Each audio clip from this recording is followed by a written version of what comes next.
He thought the war was over when he left the battlefield. But the enemy remembered his name. A retired Navy SEAL, living in silence by the sea, hunted by a man who lost everything because of one mission. The power went out. Cameras went dark. Footsteps appeared in the rain. While assassins closed in, his only ally was an aging war dog, locked in a steel cage. One command, one chance. If loyalty, sacrifice, and survival under fire move you, subscribe to the channel and witness how two warriors face the darkness and earn their dawn.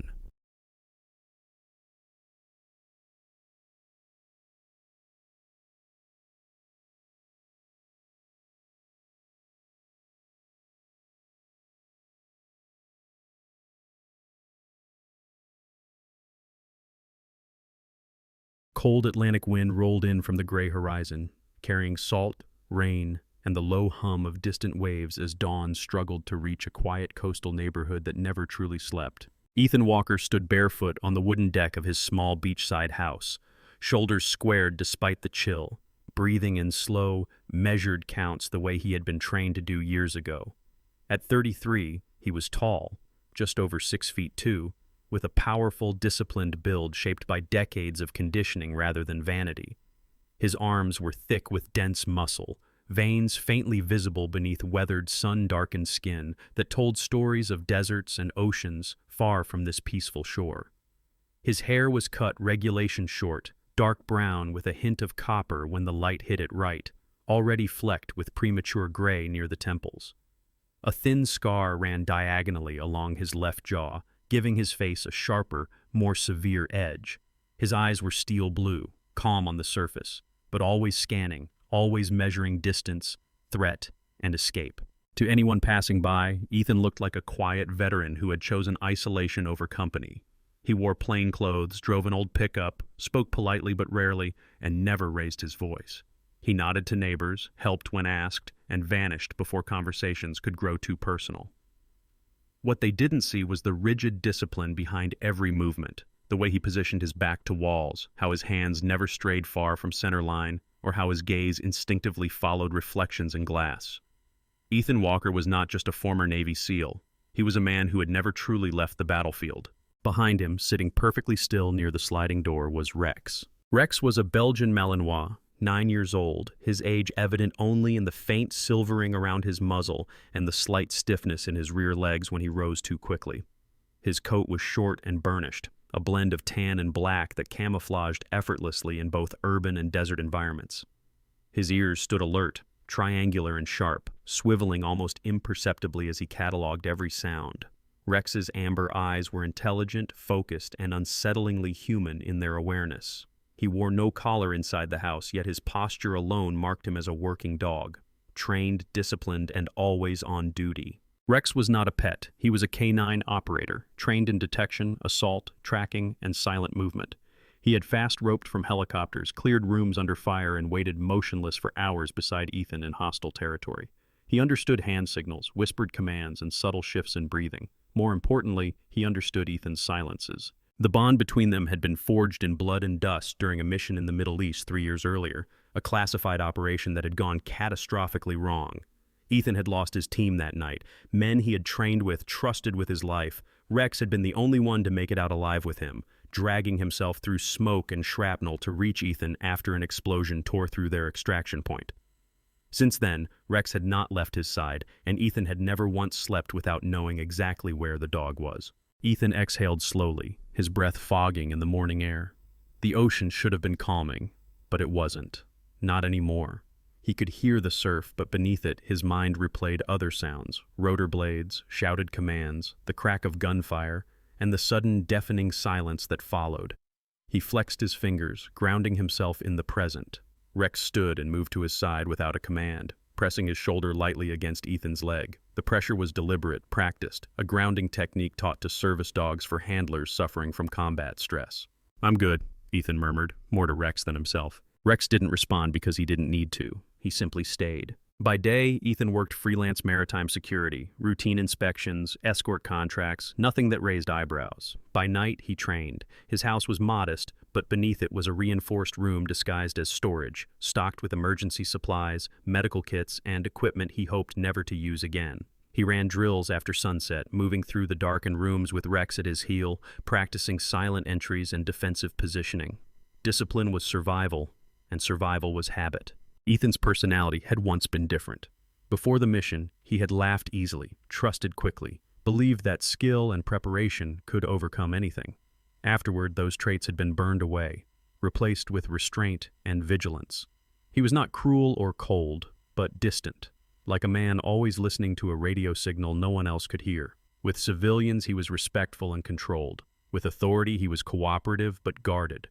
With Rex, he allowed himself moments of vulnerability he would never show another living being. Late that morning, Ethan drove into town for supplies. The grocery store clerk, a middle-aged woman with tired eyes and a friendly smile, greeted him by name.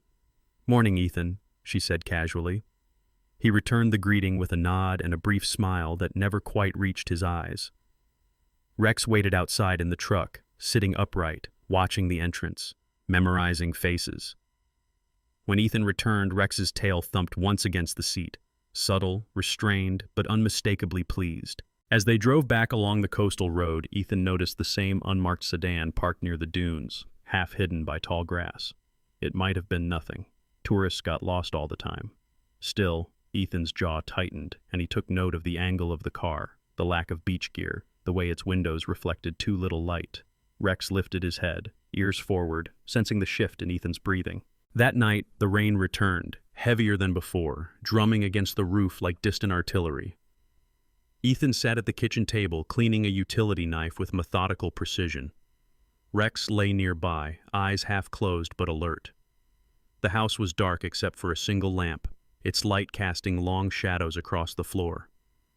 Ethan's thoughts drifted, unbidden, back to the desert, the heat, the chaos.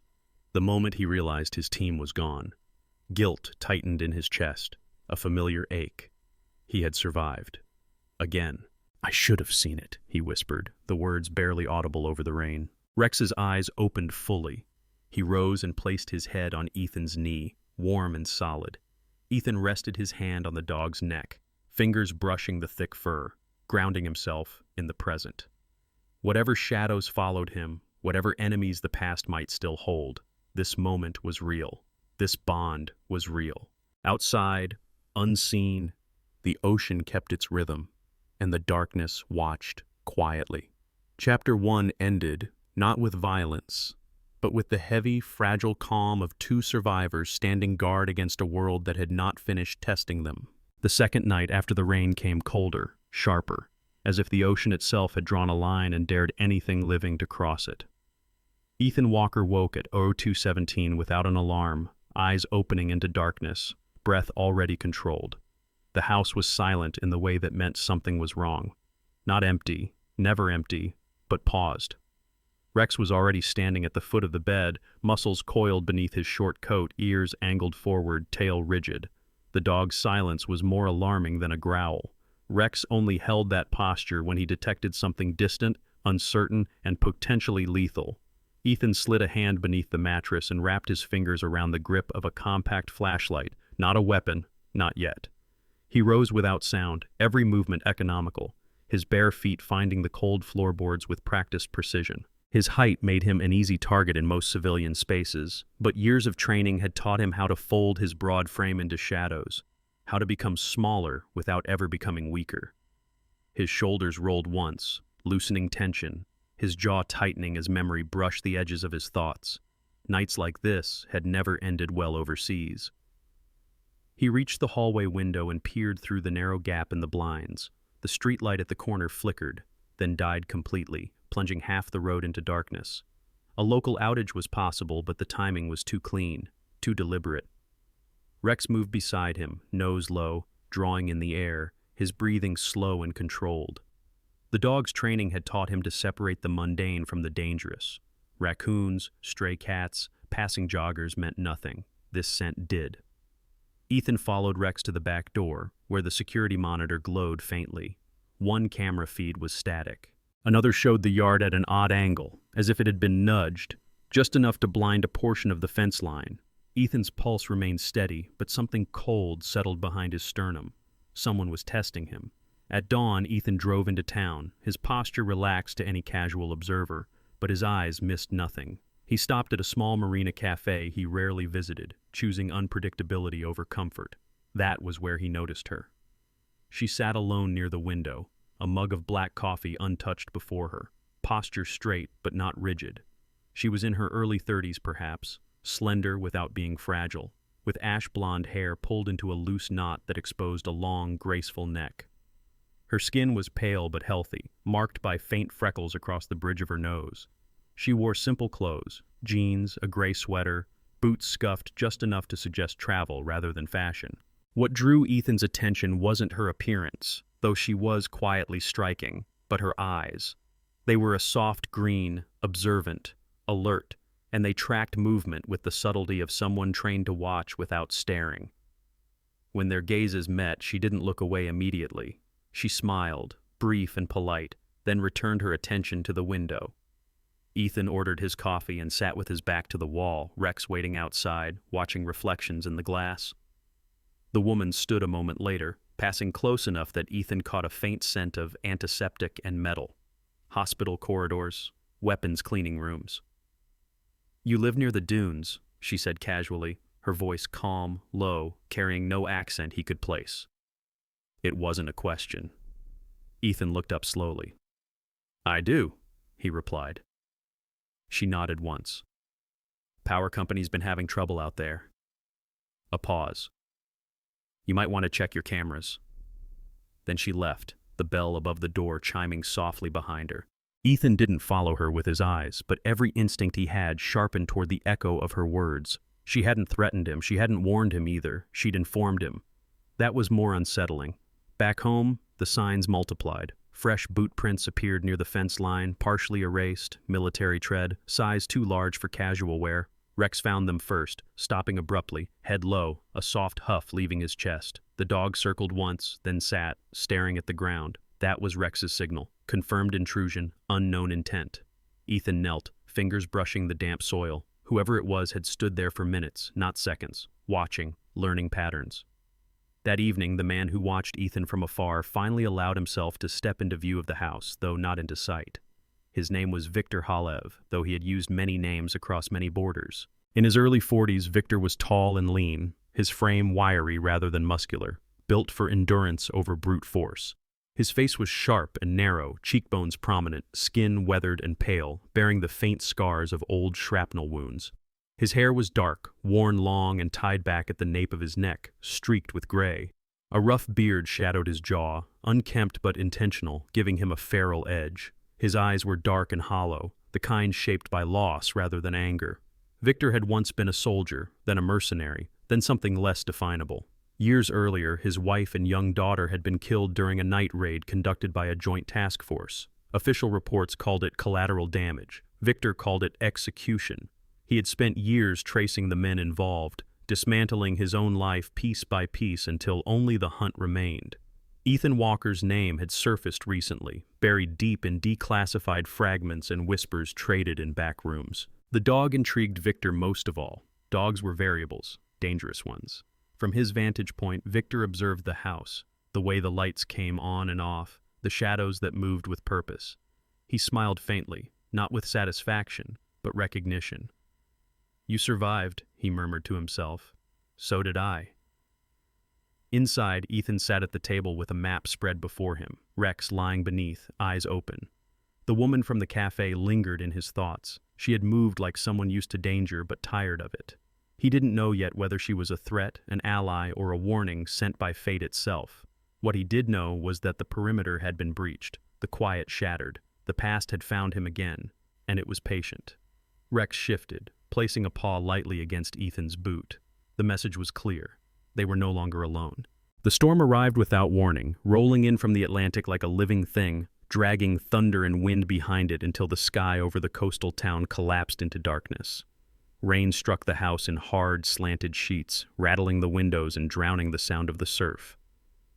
Ethan Walker stood in the center of the living room, barefoot on the cold floor, the lights already out. He had shut them off himself. Darkness was not an enemy to him. It was an old ally. At 6'2", his broad frame blended into the shadows, shoulders relaxed but ready, spine straight with the disciplined posture of a man who had spent most of his adult life awaiting orders or ambush. His face was calm, almost expressionless, but inside, his mind was moving faster than the storm outside. Every sound had meaning. Every second carried weight. Rex paced once near the reinforced steel transport crate in the corner of the room, his nails clicking softly against the floor. The crate was military grade, designed for air transport during deployments, its bars thick, its locking mechanism solid.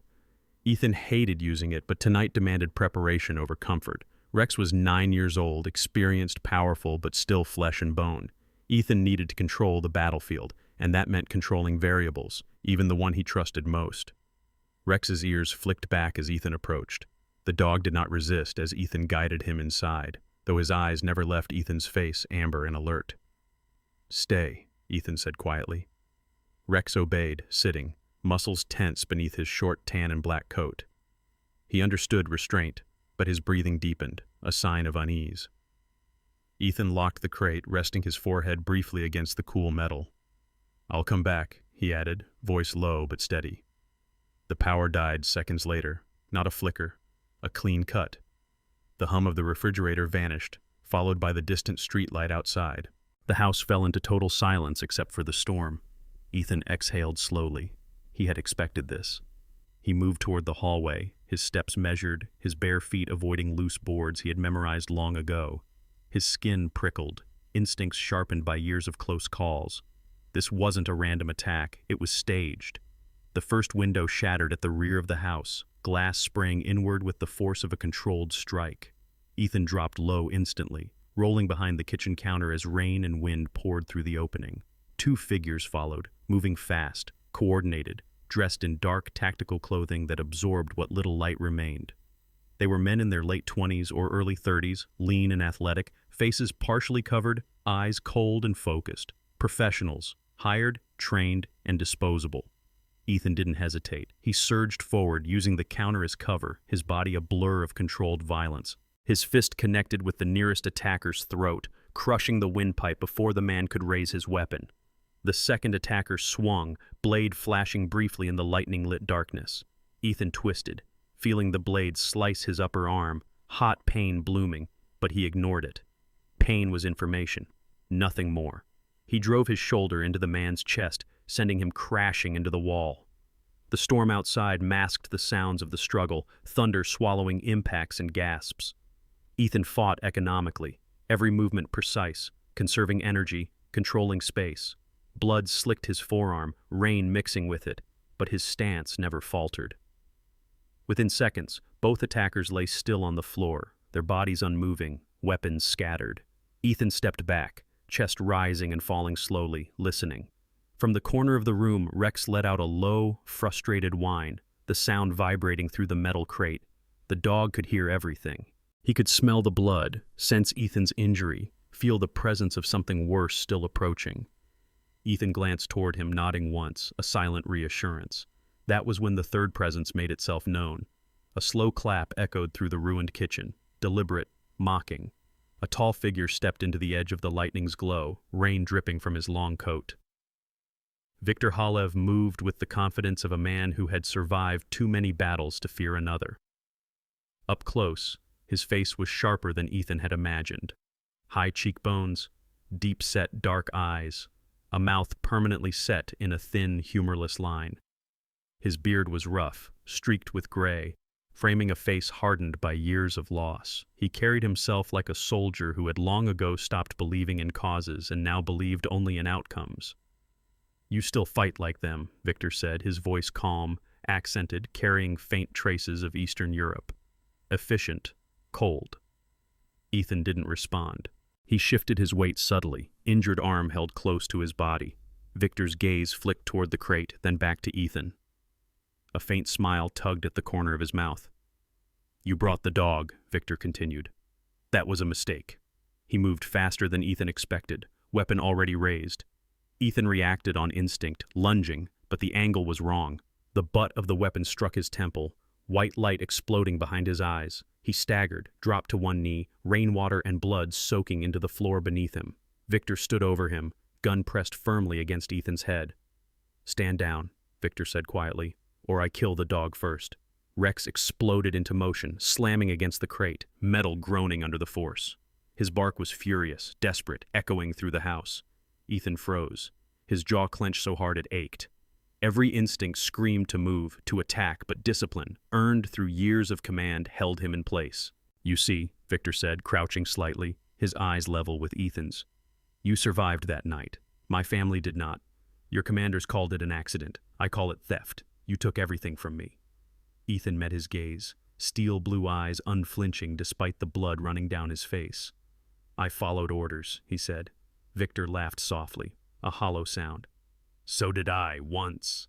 He gestured toward Rex with the barrel of his gun. "Now you will follow mine." The storm raged on outside, wind howling through the shattered window, rain soaking everything. Ethan knelt in the darkness, weaponless, injured, his closest ally trapped and furious behind steel bars. For the first time in years, he felt the edge of helplessness press against his chest. Not fear, but the weight of choice. The past had caught him, and it was demanding payment. The chapter ended with thunder crashing overhead, sealing the house and Ethan's fate inside the storm. Thunder rolled so close it rattled the bones of the house, the sound collapsing inward as if the storm itself were listening. Ethan Walker knelt on the ruined kitchen floor, rainwater seeping through his clothes, blood warm against his skin, the barrel of Victor Holev's gun pressed firmly to his temple. His breathing was slow, controlled, almost meditative. Years of military conditioning held his body steady even as his mind burned. Panic was a luxury he had buried long ago. He focused instead on Rex's breathing behind him, heavy and frantic inside the steel transport crate. The sound cut deeper than the injury on his arm. Victor stood tall, relaxed, his posture betraying a man who believed the outcome was already decided. Up close, the lines in Victor's face were more pronounced, etched by grief rather than age. His eyes never left Ethan's, dark and reflective, searching for weakness. Victor's hands were steady, the hands of someone who had killed not for pleasure but for purpose. The stormlight revealed faint tremors in his jaw when Rex barked again, a flash of irritation breaking through his composure. "You understand leverage," Victor said quietly. "That makes you reasonable." Ethan did not answer. He shifted his gaze, just slightly, enough to meet Rex's eyes through the bars of the crate. The dog's muscles were bunched tight, his powerful frame pressed against the steel, claws scraping, teeth bared. Rex was 9 years old, scarred beneath his fur from shrapnel and bullets, but still formidable.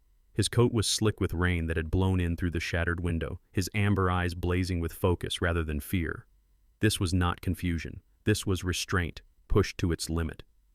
Ethan's mind moved through layers of memory, through drills repeated thousands of times in training facilities and war zones. There had been one command, never written down, never spoken outside a small circle of handlers and dogs. A command designed for failure, for capture, for moments when control was stripped away and only trust remained. Ethan had sworn he would never use it. Victor leaned closer. "You will give me names," he said. "Routes, command structures. You will tell me who signed the orders that night." His voice softened, almost pleading. "Do that, and the dog lives." Ethan finally spoke, his voice hoarse but steady. "You're wrong about one thing." Victor's brow furrowed slightly. "You think this is about leverage," Ethan continued. "It's not. It's about choice." Before Victor could respond, Ethan inhaled sharply and issued a single, low word. Not loud, not dramatic, but precise, shaped by years of repetition. It was not English. It was not a normal command. It was a code. Rex went still. For half a second, nothing happened. Victor frowned, his attention flicking toward the crate. "What did you—" The steel transport crate erupted outward, not from brute force, but from inside knowledge. Rex lunged at a specific angle, slamming his shoulder against a weakened hinge Ethan had modified months earlier without conscious thought, driven by instinct and paranoia. The lock tore free with a shriek of metal. Rex did not charge blindly. He moved laterally, fast and low, a tan and black blur crossing Victor's peripheral vision. Victor fired once, the shot tearing through empty space where Rex had been a heartbeat earlier. Ethan surged forward at the same instant, pain screaming through his arm as he drove his weight into Victor's center mass. The gun clattered across the floor. Rex circled, barking sharply, not attacking but distracting, forcing Victor to divide his attention. This was the command's true purpose: coordinated chaos. Victor was strong, stronger than he looked, his wiry frame snapping back with surprising force. He slammed his elbow into Ethan's ribs, knocking the air from his lungs. Ethan staggered but stayed upright, his boots finding traction on the wet floor. Years of close-quarters combat took over. He struck, blocked, moved. Rex darted in and out, snapping at Victor's legs, never committing fully, drawing him off balance. "You trained him well," Victor snarled, swinging wildly. His movements grew less controlled, grief bleeding into fury. "Too well." The fight spilled into the hallway, then into the living room, furniture overturned, rainwater pooling on the floor. Ethan's vision blurred at the edges, blood loss catching up to him, but he pressed on, driven by something deeper than duty. Rex leapt, teeth clamping onto Victor's forearm, twisting with practiced force. Victor screamed, a raw sound torn from deep in his chest. He struck Rex with his free hand, but the dog held long enough for Ethan to move behind Victor and wrap his arms around his neck. "Enough!" Ethan growled, voice close to Victor's ear. Victor thrashed, then slowed, his strength ebbing. He collapsed to his knees, rain and sweat and blood mixing on the floor. Rex released and backed away instantly, returning to Ethan's side, chest heaving, eyes locked on Victor. Sirens wailed in the distance, faint at first, then growing louder. Blue and red lights flashed through the shattered windows, cutting through the storm. Naval support had arrived. Fast boats, local law enforcement, a response triggered by silent alerts Ethan had set days earlier when the first signs appeared. He had planned for this. He always planned. Ethan released Victor and stepped back, swaying slightly. Rex pressed against his leg, steadying him. Victor looked up, his face broken not by pain, but by the realization that the hunt was over. "This doesn't bring them back," Ethan said quietly. Victor closed his eyes as armed figures flooded the house, weapons raised, voices sharp and controlled. The storm began to fade, thunder retreating toward the horizon.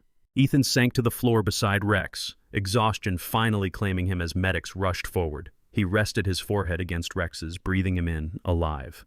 The final command had been given, and it had been enough. Morning came softly, not with sirens or commands, but with pale light spreading across the ocean, as if the night had finally decided to let go. Ethan Walker woke to the steady beep of a heart monitor and the muted scent of antiseptic. The hospital room was bright, almost painfully so, sunlight filtering through half-drawn blinds and touching the sharp lines of his face. He looked thinner than before, the exhaustion etched deeper into his features, but the disciplined structure remained, square jaw shadowed by rough stubble, cheekbones pronounced, skin still bronzed despite weeks indoors. His dark hair had grown slightly longer, curling at the edges where regulation cuts once ruled, a quiet sign that something in his life had changed. He tested his left arm, grimacing as pain flared, then settled back against the pillow with a controlled exhale. Pain meant he was alive. The door opened quietly, and a woman stepped inside with measured steps. Lieutenant Commander Sarah Mills wore her uniform crisply, the dark fabric pressed to perfection. She was in her late 30s, tall and lean, with auburn hair pulled into a tight bun that revealed a long neck and a face shaped by equal parts intelligence and resolve. Her skin was fair, marked faintly by sun exposure from years near the sea. Her eyes were a calm gray, observant, without being intrusive. Sarah had served with Ethan years ago in a joint command capacity, and the lines around her eyes spoke of responsibility carried longer than most. "You look terrible," she said flatly, though a small smile softened the words. Ethan returned it faintly. "You should see the other guy." She stepped closer, lowering her voice. "You're clear. Investigation's done. Body cams, satellite logs, everything lines up. You acted within protocol." She paused. "You're officially exonerated." The weight Ethan hadn't realized he was still carrying loosened its grip on his chest. He nodded once, accepting the news without ceremony. Vindication mattered less than silence now. "How's Rex?" he asked. Sarah's expression gentled. "Stable. Tougher than most Marines I know. Vet says he scared the hell out of them, refused to go under until they brought you in." Ethan closed his eyes briefly, relief washing through him like the tide. Rex lay in the recovery wing of a military veterinary facility miles away, wrapped in bandages, one hind leg immobilized. Even injured, he radiated presence. The Belgian Malinois coat had been clipped in places, revealing old scars beneath the fur, maps of past battles. At 9 years old, Rex's muzzle was noticeably gray now, but his amber eyes were sharp, tracking every movement. He tolerated the medical staff with stoic patience, though his tail only wagged once Ethan entered the room days later. When Ethan knelt beside him, ignoring the protests of his healing ribs, Rex pressed his head into Ethan's chest with a low, satisfied huff. 2 survivors, reunited. Weeks passed. Viktor Halev remained in custody, his network dismantled piece by piece. The world moved on, as it always did. Ethan healed slowly, methodically, the way he approached everything. Physical therapy rebuilt strength, but it was the quiet hours that mattered most, the nights without gunfire, the mornings without alarms. It was during one of those mornings that Ethan encountered the woman from the cafe again. Her name was Lena Carter, he learned, when she knocked on his door with a box of fresh bandages and a hesitant smile. Lena was 34, tall and slender, her ash-blonde hair now worn loose around her shoulders. Without the guarded posture of secrecy, she looked softer, her pale skin warmed by the sun, green eyes still alert but kind. She had once worked private intelligence, gathering information rather than pulling triggers, until a mission gone wrong cost her someone she loved. That loss had taught her when to warn and when to walk away. "I figured you'd survive," she said simply. Ethan studied her for a long moment, then stepped aside to let her in. Months later, Ethan stood on a training field overlooking the sea, whistle in hand, watching a new generation of SEAL candidates struggle through drills. He wore civilian clothes now, simple, functional, but his posture remained unmistakably military. His beard was neatly trimmed, hair longer than regulations once allowed, silver threads visible in the sun. He moved among the trainees with calm authority, correcting stances, offering quiet words rather than shouts. Experience had taught him that fear taught nothing. Discipline taught everything. Rex sat nearby, older but proud, wearing a lightweight harness. He no longer leapt or charged, but his presence alone commanded respect. The younger dogs watched him the way soldiers watched veterans. Every morning, before training began, Ethan ran the shoreline with Rex at his side. The sand was cool beneath their feet, the waves steady and endless.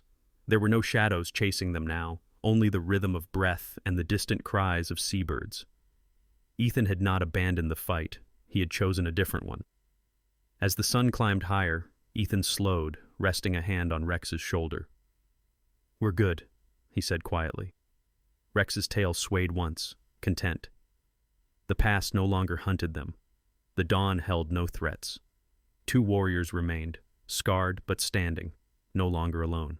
Sometimes the miracle isn't the absence of darkness. It's the strength that rises when darkness arrives. Ethan and Rex survived not because they were untouched by pain, but because they refused to surrender their faith in discipline, loyalty, and purpose. In a world that tried to break them, they chose to stand, to trust, and to move forward together. That is the quiet miracle, not being spared from the storm, but finding meaning after it passes.